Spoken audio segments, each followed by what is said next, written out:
बिस्मिल्लाहिर्रहमानिर्रहीम। अस्सलाम वालेकुम नाज़रीन, मैं हूं आसिम नसीर और आप देख रहे हैं हमारा डिजिटल चैनल आसिम सीरीज। नाज़रीन मेरे साथ मौजूद है इंटरनेशनल रॉयल पाम में सीनियर एडवोकेट और astrologer M A Shahzad Khan साहब। अस्सलाम वालेकुम सर, क्या हाल है, कैसे हैं आप? वालेकुम अस्सलाम। बिस्मिल्लाहिर्रहमानिर्रहीम। इन्नल्लाह यामुरु बिल अदली वल ihsan। बेशक अल्लाह हुक्म देता है इंसाफ करने का और एहसान करने का। अल्लाह पाक का बड़ा करम शुक्र अल्हम्दुलिल्लाह। अच्छा सर, हमने देखा कि आपकी पेशेंट कोई बड़ी दुरुस्त साबित हुई। आपने कहा था कि मंगल और बुध की शब में किसी वक्त भी हमला हो सकता है। हमने देखा हमला हो गया।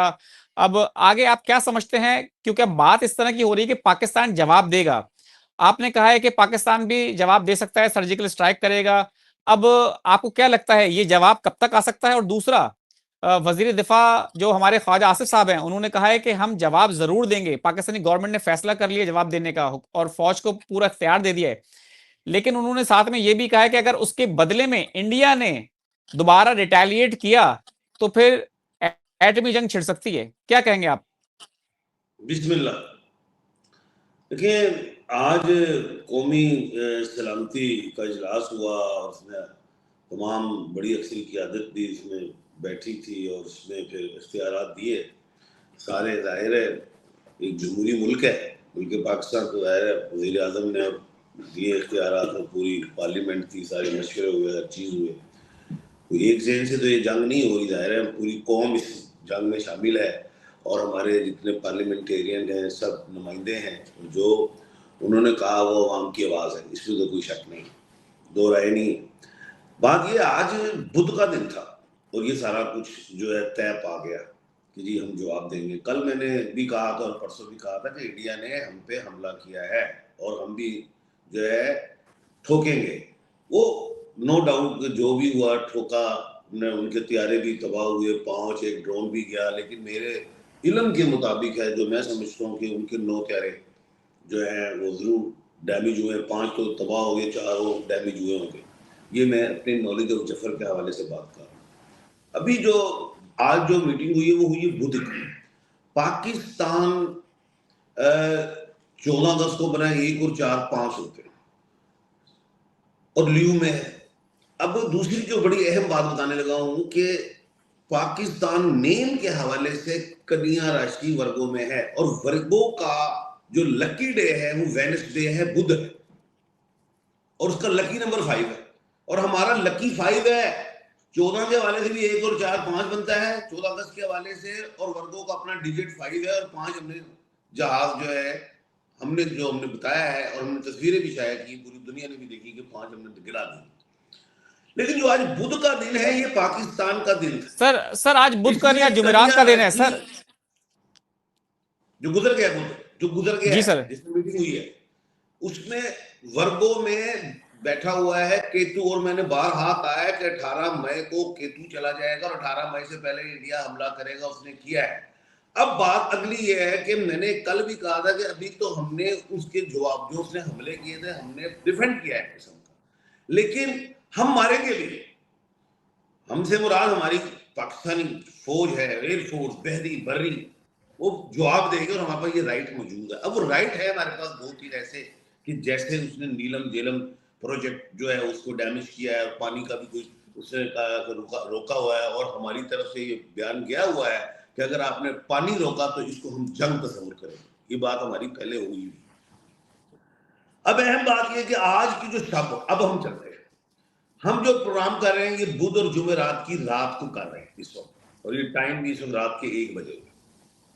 मैं ये अपने तय समझता हूं कि आज की रात भी कोई इतनी खूबसूरत रात नहीं है, चाहे एलओसी की तरफ नुकसानात हों, चाहे मिसाइल हों, चाहे वो दोबारा प्लेन लेके आए।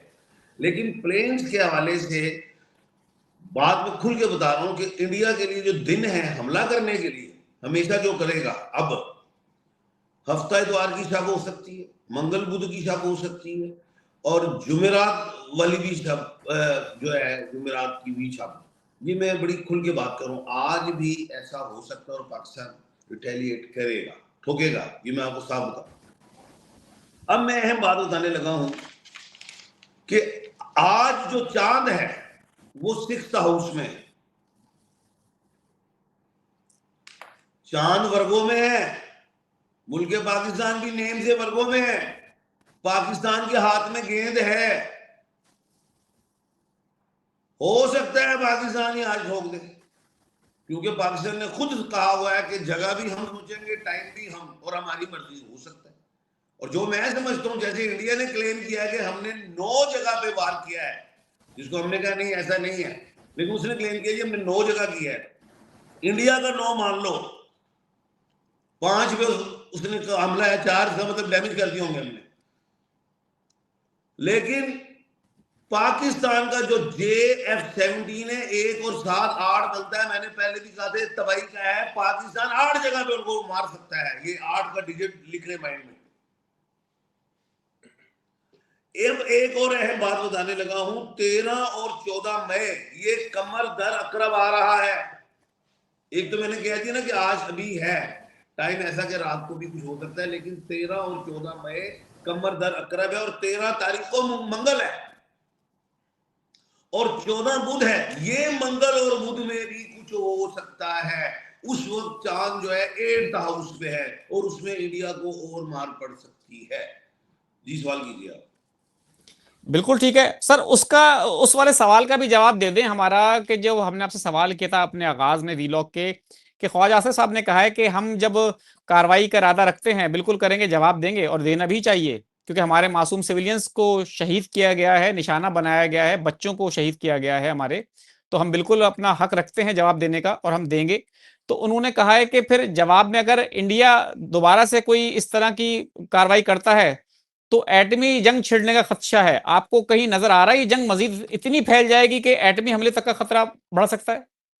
मैं बताता हूँ, देखिए हमारे 26 बेगुना जो है शहरी शहीद हुए हैं, निहत्ते मुसलमान, कलमा गो। सबसे पहले तो उनकी शहादत को मुल्क पाकिस्तान मेरी तरफ से हम सलाम पेश करते हैं। अल्लाह पाक उनको जन्नत में आला मकाम दे। उन्होंने हमारे मुल्क की खातिर अपनी जाने दे दी। एक चीज। दूसरी चीज, ये 26 का मतलब ये होता है 2 और 6 8 होता है, और 8 लड़ाई का घर है, मैंने हमेशा कहा है। और 8 से तबाही है। ये 8 का डिजिट अच्छा नहीं है। इंडिया को इसको मैं समझता हूँ पाकिस्तान इसका जवाब बिल्कुल खुल के देगा। लेकिन अब आपकी बात आई है, क्या ये एटमी जंग हो जाएगी या क्या जंग की सूरत अख्तियार कर जाएगी? नहीं, ऐसा नहीं है। ये जंग नहीं होगी।